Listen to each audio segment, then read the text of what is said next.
Hello, everyone, and welcome to Tenstreet and Truckers Against Trafficking webinar. Thank you all for joining us. We are really excited to be partnered with Truckers Against Trafficking and offer their training to all clients and drivers.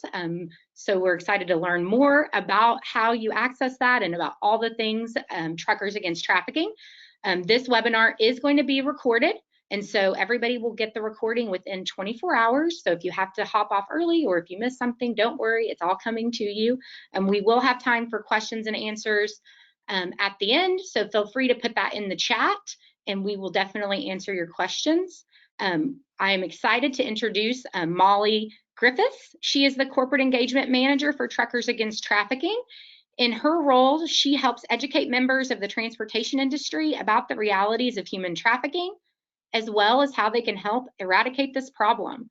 Along with presenting to various groups, she communicates daily with stakeholders, managing relationships and developing corporate contacts through programming and sponsorship. So I'm going to turn this over to Molly now.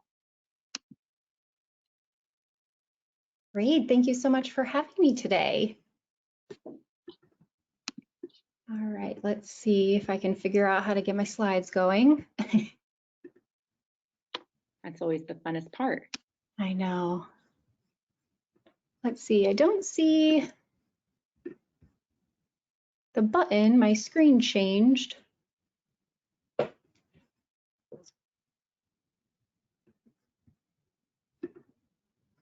Oh, there we go. I can see the slides now. But it doesn't look like I can change them.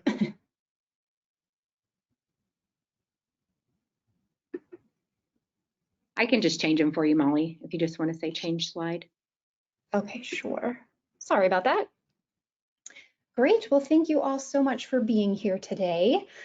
We are very pleased to be partnered with Tenstreet, and I'm happy to be here with you all to talk about this crime. So today's presentation, I'm going to give you an overview of human trafficking. We're going to talk about why you should train your drivers and colleagues in the industry. We're going to talk about what TAT is and what it is that we offer in terms of training, and then how you all can help combat human trafficking. Go ahead and change slide. So Truckers Against Trafficking, or TAT as we call ourselves, is a Denver-based national anti-human trafficking organization. And at its core, TAT is really about targeted systems change. We are going after the hearts and minds in order to raise up a mobile army of transportation professionals to assist law enforcement in the recognition and reporting of human trafficking, in order to aid in the recovery of victims and the arrest of their perpetrators. Our training, which is provided at no cost, is a really easy lift for companies to implement, and it provides actionable strategies which ultimately lead to the discovery and disruption of human trafficking networks.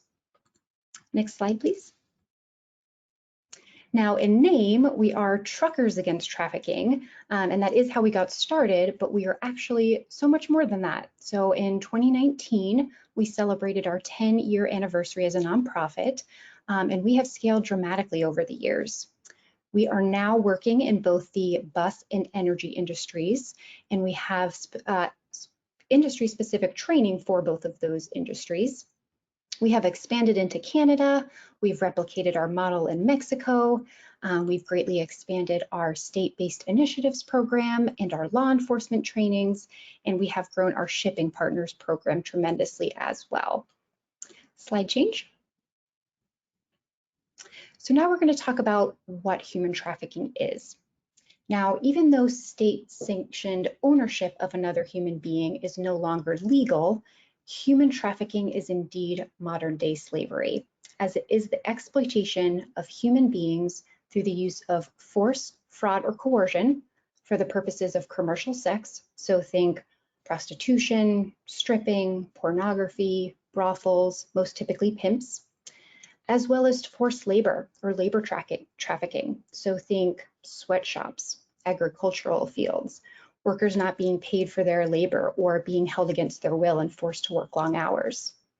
And all of this is being driven by a trafficker, a victimizer, this third person party who's in control and making a profit off of somebody else's labor. Slide change. And oftentimes when we talk about human trafficking, the crime of human smuggling comes up. These terms are often incorrectly used interchangeably, which causes some confusion, but these are actually two distinct crimes. So smuggling is the crime against a country's immigration law. It happens when someone illegally transports another person into a country that they don't have permission to enter, usually for a large fee. Trafficking, on the other hand, is a crime against a human being. Movement does not actually have to be involved for it to be trafficking. So someone can be trafficked out of a room in their own home, whereas smuggling, movement is required. Now, can someone who has paid to be smuggled in another country become a victim of human trafficking? Absolutely. And that is because traffickers are always looking for vulnerabilities to exploit. And the undocumented population has a number of vulnerabilities. So this could look like paying someone to smuggle you across the border, and then you get to your location and that person turns around and says, hey, actually, that $5,000 you just paid me is not enough money. You now owe me $10,000 and you are going to work for me for X amount of years until you pay that debt off. That is an example of when smuggling turns into trafficking. Slide change. Now, before we get into some statistics, I do want to dispel a myth that all trafficking begins with kidnapping. I'm sure a number of us on this call have seen the movie Taken or heard of some stories that involved kidnapping.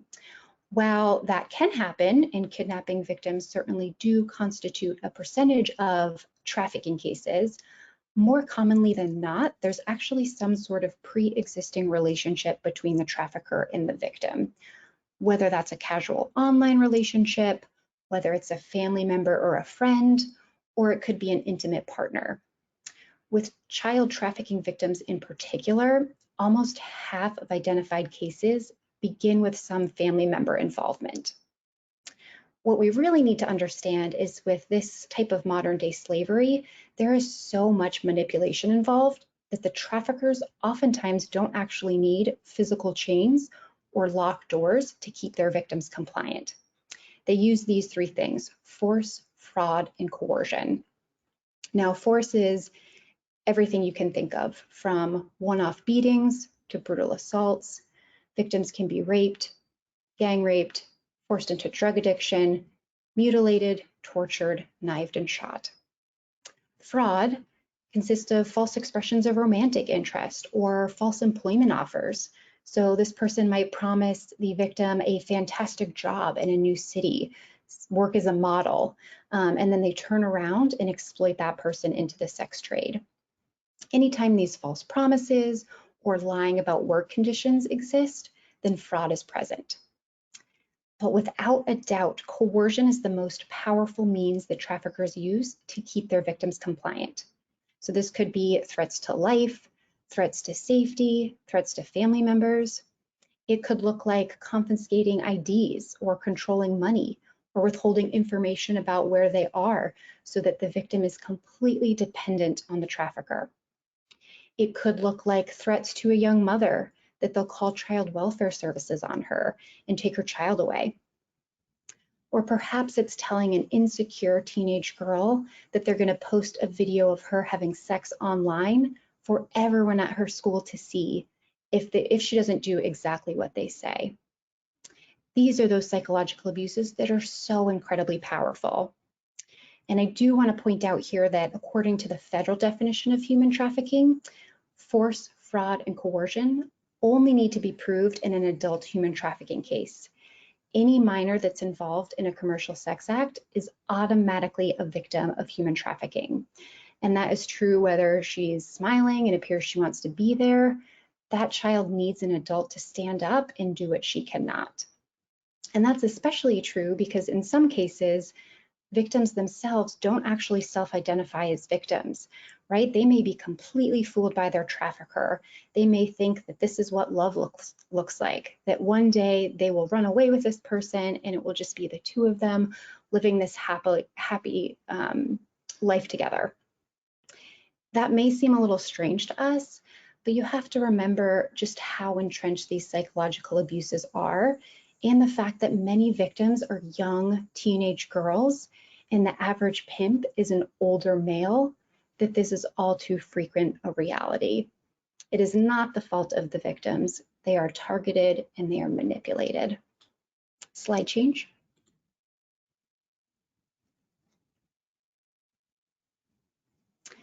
In order to provide a better understanding of this crime, we're going to break it down into 3 simple truths. So truth number 1 is what I mentioned earlier. Slavery still exists.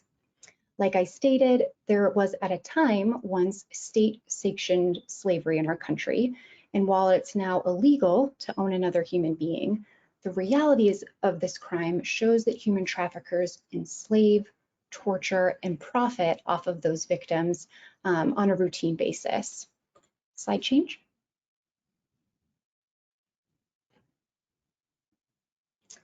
And we can see this by looking at the scope of this crime. On a global level, there are over 40 million victims of human trafficking, which generates $150 billion in profits for their traffickers on an annual basis. So it's hugely profitable. The National Human Trafficking Hotline reports that trafficking is happening in all 50 states. There is no state where this crime does not happen.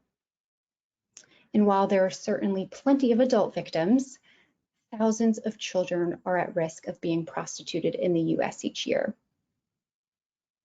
Now, just like we find inherent racism in so many places, there is also inherent racism in prostitution and thus in sex trafficking. Disproportionately, victims of human trafficking are women and girls of color, and disproportionately, the buyers of these women and girls are white men. And just to really bring the reality of this crime home, the National Human Trafficking Hotline number that's run by Polaris reports that a victim may be forced to have sex up to 20 times a day. Truly, the statistic should read that they may be raped up to 20 times a day. Now, unfortunately, we probably all know someone that's been a victim of sexual assault. And if we think about how devastating that was and how much that one incident turned that person's life upside down, and if you think about that happening now once a day, now 5 times a day, now 20 times a day, that is the level of trauma that some of these victims are having to endure. Slide change.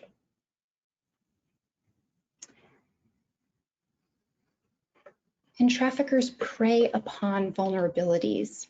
They frequently target children using their hopes, their dreams, their immaturities, their fears and disappointments as weapons to exploit their bodies for profit. And while anyone could be susceptible to the forceful tactics of traffickers, children who are in the foster care or young adults who have recently aged out of foster care, homeless, runaways, LGBTQIA+, and people who come from abusive homes are particularly at risk. Slide change. Now, truth number 2. Some of us may have a preconceived idea of what a pimp or trafficker looks like, right? We may think of some movies and TV shows we've seen. We may think of someone in a suit with a fuzzy hat and a cane. And the reality is traffickers can be anyone. They look like you and I. Slide change. We need to remember that just as this crime knows no racial, gender, or socioeconomic bounds when it comes to who could be the victims, the same is true when we talk about who could be the perpetrators. If you look at the screen, this is a snapshot of some of the folks that have been arrested in the US on trafficking charges. You will see here a teacher, an Army veteran, a firefighter. Truly, Traffickers could be anyone among us, and part of our work at TAT is to make sure that drivers, and everyone really, understand that pimps and traffickers don't always look just like what we see in TV. They look a lot like everyday people. Slide change. And while most people want to believe trafficking is happening just in a faraway country, not in our backyards, reality just doesn't bear that out. As I mentioned, it's reported in all 50 states in the US, and it is likely happening in our neighborhoods and in our industry. Slide change. And here's an example of this. So this is Laura Sorensen and Alder Hodsta, who made national news back in January 2015 when they were arrested at a truck stop in Virginia. They had parked their RV at the truck stop, and according to the incident report, officers were called to the scene that afternoon. The occupants let them in the RV and claimed that they were in the area on vacation visiting Sorensen's daughter. The officers noticed, though, that this alleged daughter appeared frightened and was showing signs of malnutrition. So one of the state troopers took her outside, separated her from the couple, and she immediately began to weep and begged the trooper not to let her return to the RV. She told him she was being held against her will and had been abused sexually and physically by the suspects. She said that they threatened to kill or injure her family, and she had infections all over her body and could not remember the last time she had anything to eat or drink, but noted that at least several days had passed. After being placed in the ambulance, she told another investigator that the suspects had branded her on her back, they inflicted burns on other parts of her body, and they had lacerated her feet. She said that no one back home in Iowa even knew that she was missing because the suspects forced her to communicate with family members, telling them that nothing out of the ordinary was going on. She was just on a little vacation. According to the report, she told another investigator that she was forced to perform oral sex on Hodsta and another unknown male that very same day in that RV at that truck stop. This encounter had been arranged through a Craigslist ad. This is what sex trafficking looks like in our country. Slide change. And so in response to these realities, Truckers Against Trafficking started in 2009, and our mission is to educate, equip, empower, and mobilize members of the trucking, bus, and energy industries to combat human trafficking as part of their everyday jobs. Slide change. Now, TAT recognized that the trucking industry, through their sheer numbers, extensive travels, and the nature of their jobs, could provide an extra set of eyes and ears for law enforcement in recovering victims and having pimps arrested. And that's especially true since in the course of their jobs, professional drivers are often in places where they may come into contact with a victim of human trafficking. So that could be rest area, truck stop, gas station, hotels and motels. Although the list you see on the screen is certainly not exhaustive. Pimps do take their victims wherever they think they can make money. They are always counting on everyone thinking the person being sold is just a prostitute.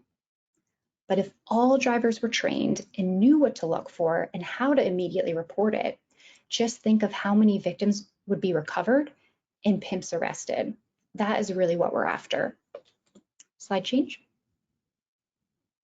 So we have three main goals at TAT, and the first is to saturate trucking and related industries with our free training materials. The cornerstone of that material is our 27-minute training video and our wallet card. These items are easily included into new driver orientation or regular safety meetings. And in less than 30 minutes, drivers can become equipped with the tools they need to really make a difference. By knowing what trafficking looks like and what they should do if they see it, drivers can help save lives. Slide change.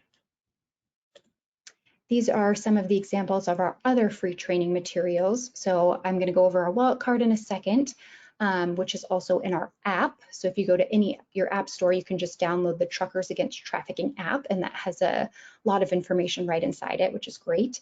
We also have window decals for trucks with the hotline number on it. We have posters for drivers' lounges, terminals, rest areas, and we have a plethora of other materials as well. Again, these are all free, so there's no cost to anyone in the industry. Slide change. One thing I do want to just go over quickly is our wallet card, as it's our goal to get this into the hands of every driver in the US. So you will see the hotline number on the front of the card, which is 1-888-3737-888. And we do write it that way and say it that way on purpose, just because it's easier for folks to remember it that way. And this is the number that anyone in the US can call if they suspect trafficking. You can report a tip confidentially, anonymously, and they're run 24/7.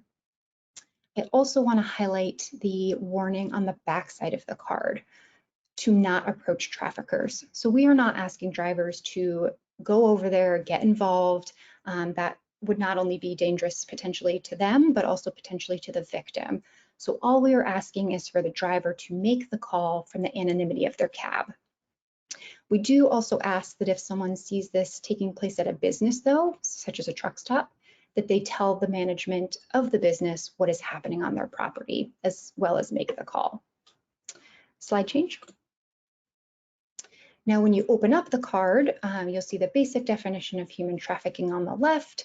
We go over what law enforcement needs when someone reports a tip. So actionable information is really important. Descriptions of cars, license plates if they can get it, descriptions of people, specific dates, times, locations. All of that is really helpful for law enforcement. Also on the right hand of the side, or the right hand of the card, you will see red flags. So does this person that's potentially victim, do they know where they are? Pimps often move their girls from place to place so that they can't form relationships, and so they don't know where to go for help. So that can be a big red flag. Does this person have an ID on them? Do they talk about making a quota? Are there any signs of branding? All of these things can help a driver determine if what they're looking at might be a victim. But of course, the two most obvious signs are if it's a minor selling commercial sex, or if there's any sign of pimp control, as pimps can and do sometimes stay on the premise. That might mean they're just parked in a car around the corner. It could be a car dropping off a lot of girls at once, or they could be involved in the bartering process. So if you see either of those signs, we ask that you call 911 first and then call the hotline to report the tip, as they keep track of where all this is happening. So they're a great resource to involve when you are reporting a tip. It is also critical that this call should be made immediately, because pimps are often moving their victims from place to place. Time is really of the essence in these cases. So if a driver can make a call right away, then it will likely help law enforcement get there as quickly as possible, and hopefully they can make a recovery and an arrest before they're able to leave the premises. Slide change. Now that I've gone over some of our training, how exactly do you implement it? So it is really easy to do, and we have multiple different ways that you can implement this at your company, whether you're large, small, you work mostly online, mostly in person. And one of the great things being on this call today is that you can actually access our training now through Tenstreet. So maybe at the end we can discuss how you can access that in this system. But essentially, all you need to do is send your drivers through the platform, and they watch our training video, they'll complete a short quiz, and at the end, they receive an official TAT certificate of completion. If you're a new company that TAT has never worked with before, the Tenstreet team will likely do an introduction once you start implementing the training. So they'll intro you to us. We can get you set up with any wallet cards or any other materials that you need. And then we'll also ask you to register as a TAT trained company. So we have a TAT trained page on our website.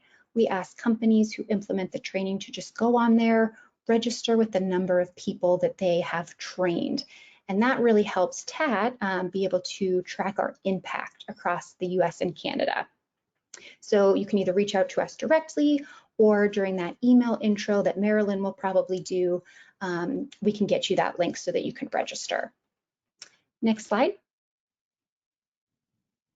Along with our main training program that I just talked about, TAT also works extensively with law enforcement to facilitate the investigation of human trafficking.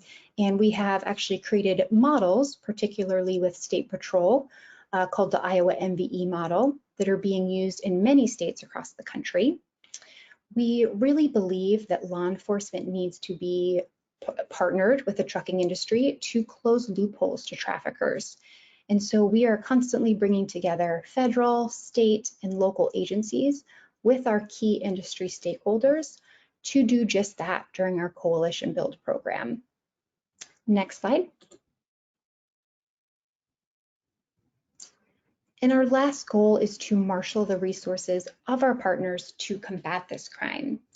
Of course, the only way that we can do this work is through our partnerships with trucking, with LMSs, with the shipping industry, who offer their time, experience, and influence in a number of ways. Next slide. Whether that's training their own employees, encouraging another key industry stakeholder to become involved, or partnering with TAT to get the word out, we're continuously grateful for all our partnerships. Next slide. You'll see through these slides some of our higher level donors who donate both their time and their money to this cause. Next slide. As well as some of our individual donors we are continually grateful to be able to do this work, and they help us be able to provide these free materials to the industry so that no one else has to pay to access the training. Next slide. Now we're going to talk a little bit about impact here. So I want to share that we have trained over 1.2 million people so far with our training materials. And not only that, but truck drivers alone have now made over 2,700 calls to the national hotline. And those calls have helped recover over 1,300 victims.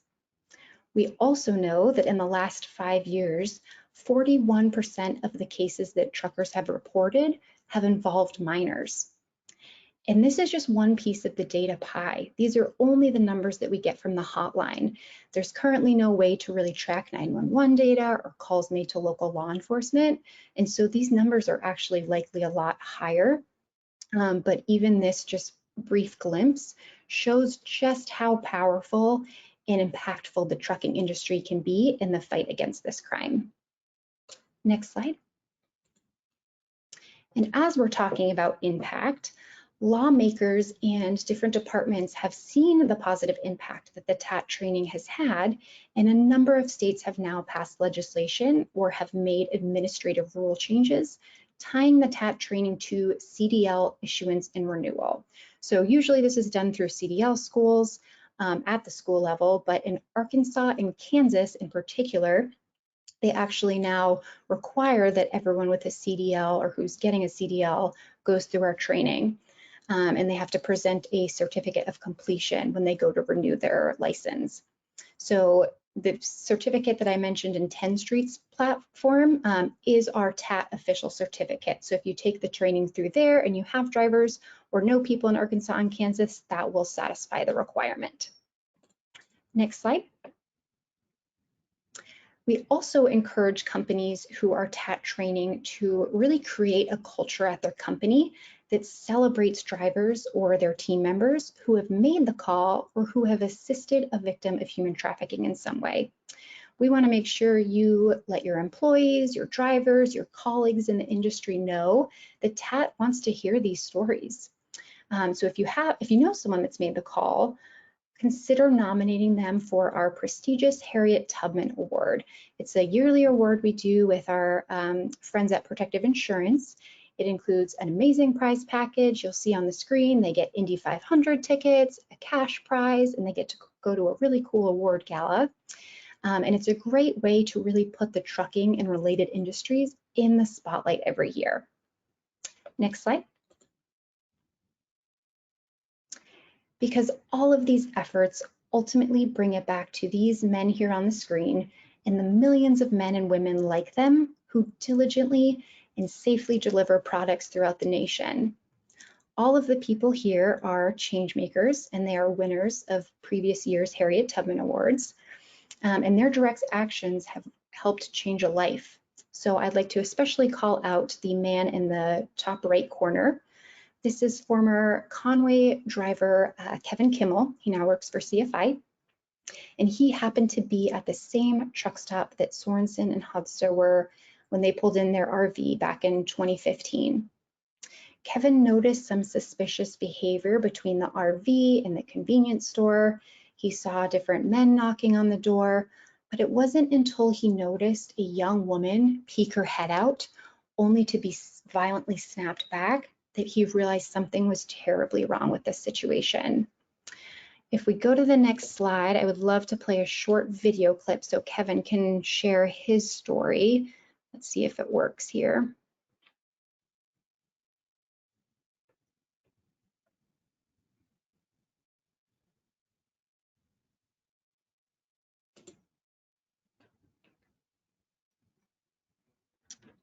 Not sure if the sound is working yet.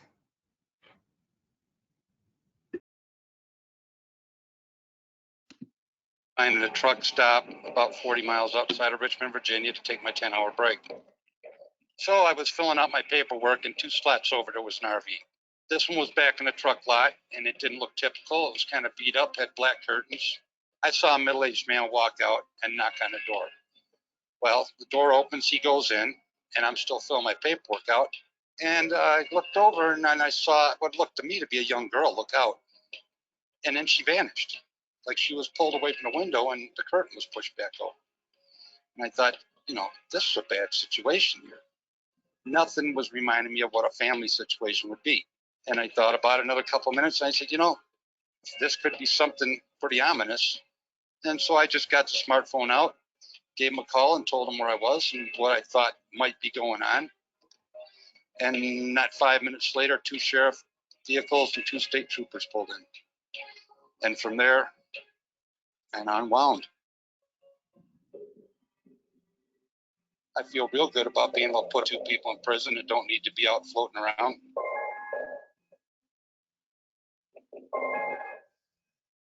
You know, traffickers have done an amazing job convincing us that she's just a prostitute and that we should just turn and look the other way. And this is a really highly effective business model for them, isn't it? Because we're all looking away, and they and the buyers are effectively raping America's women and children and making a ton of money while doing it. And they've also convinced us that this problem is too big, too dark, and too heavy for us to do anything about it. But they are wrong. If traffickers count on our ignorance and our apathy, that nobody knows and nobody cares enough to do anything about this, then we must know and we must care. And time again, history has borne this out. History has shown that when good men and good women do care and do know and get involved, they can actually change a person's life. Truckers Against Trafficking is like the glue that's going to bond the industry. You guys are the ones that are putting out the materials. You're putting out all the information. Everybody's got smartphones now. Everybody's on Facebook. I mean, just a sheer barrage of the information has done nothing but good. When they go through the orientation, they see the video, they get the decals. They also get the wallet cards. And the wallet cards is just a simple way to refresh your memory about what it is that's going on out there. If you see certain traits, this is the number to call. You know, at the end of the day, you can get your load there, you get it there safe, you get it delivered on time, and maybe you save somebody's life. What I've learned is human trafficking is a huge problem. You know, and now I have an understanding there's an oppressor, there's the oppressed, and they're not doing this to make money for college or whatever your thought might be. They're doing this to stay alive because there's somebody on the other end of it forcing it. That's the power of the trucking industry. That's the power of someone who has the courage to take a second look. And that's what trucking is able to do. That's what taxi drivers or bus drivers or law enforcement personnel or hotel workers, whoever you may be, wherever you are, If you take that second look, then what you're able to do by getting involved is you are effectively helping to change a life. And that's what we're asking for. You know, Kevin Kimmel had the courage to look again. Kevin Kimmel recognized, you know what, there's something not right. And he had the courage to make a call and get involved. And now he's helped unlock her pathway back to freedom.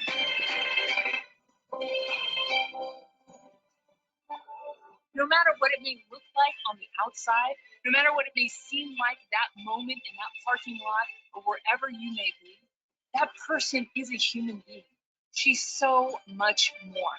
She is not just a victim in that moment, but she is a survivor. She is an overcomer. She is somebody that has a future. And we need the courage to look again. We need the courage to see that our actions in this moment will unlock the path to her freedom. Well, I got a call from the state police. They wanted to know if I could release my phone number to her. And I said, yeah, that'd be fine. I think she was still in the hospital. And she told me how much she appreciated it. And she said something to the regard to the guardian angel. And it said, no, that's not the case. You know, I just made a phone call, and I'm glad I could help you. And I hope you go on and have a healthy and happy life. Try to put this in behind you. We need to get back to a place where somebody is in need that we step up to. There's a lot of things in life that aren't so obvious. This isn't one of them.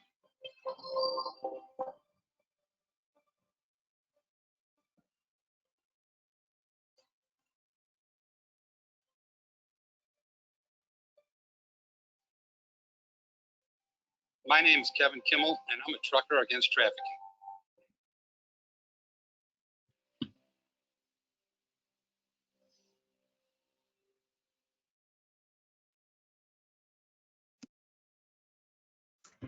Great, so hopefully you were able to hear that. I know it was a little bit hard to hear at some points, so I'd encourage you all to check that video out on our Vimeo page. But essentially all Kevin did was notice his surroundings, make a phone call, and because of that call, that victim is now reunited in Iowa with her family, and those two traffickers are sentenced to 40 and 41 years in prison. So he made a huge difference just by making a phone call. Now, I know I've talked about a lot of really heavy things today. This subject can be really difficult to listen to, but the good news is there are plenty of ways for you all to get involved with us. Whether you're in the trucking industry, you're a driver, you work in the offices, or you just know people in the industry. So first and foremost, we ask that you implement that training. Again, that can be done through Tenstreet's platform or other ways as well in person. In addition to implementing the training, I would encourage you all to think of other ways to get involved with us. So that could look like learning about the issue of demand. I didn't have time to talk about that today, but essentially, no buyer means no victim. So if you want to learn more about the link between the demand for commercial sex and the crime of trafficking, check out our Man-to-Man campaign on our website. We have a training video that goes over that, and it's a really great conversation starter about this issue. I'd also encourage you to check out our podcast called Driving Freedom.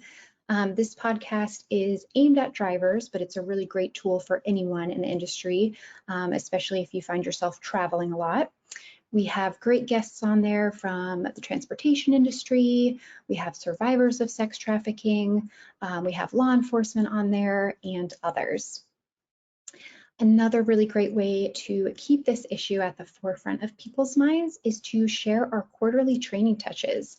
And if you want to receive those, you can just reach out to me and I will sign you up. But essentially, you'll get an email from us once a quarter that goes over either statistics, success stories. It might be our quarterly report talking about what TAT is doing. So various ways and little info bites that you can then share with your team and your drivers to really keep this at top of mind.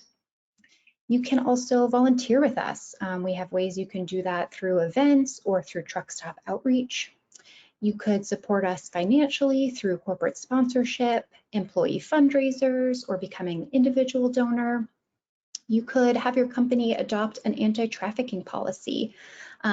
So we have sample verbiage if anyone is interested in this type of policy, but essentially it just states that employees are prohibited from using work time or using work resources to purchase commercial sex. You would think most companies have something like that on the books, but most of them don't have a policy in place regarding this. And research actually shows that most people use work hours to purchase commercial sex. So it's a really great thing to have on the books to cover your company.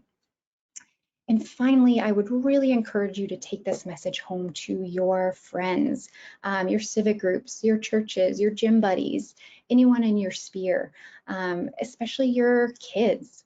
We really want our children to know about the realities of human trafficking and to hear the information from people they trust. This is especially true these days during the pandemic, right? A lot of kids are online more than they are normally. They might be using social media more. And so really talking to them about, you know, the dangers of talking to people online who are strangers, the dangers of meeting up with these type of people, and what traffickers really look like, so they're not getting confused by what they're seeing in the media and on TV. Next slide. At the end of the day, human trafficking is one of the greatest human rights violations of our time. But the fantastic news is this program works, and the industry has really rallied around this cause and has proved time and time again that they're leaders in this fight. We are creating positive systems change that is having a measurable impact. I hope I've inspired and empowered you all to understand a little bit more about our missions and our method. And I hope you can find your own ways to share this information with your drivers, with your colleagues, with your family members, and help us continue to build out our mobile army. That's all I had prepared. So if there's time, I'm happy to answer questions, or you can reach out to me via phone or email, and we can chat offline as well.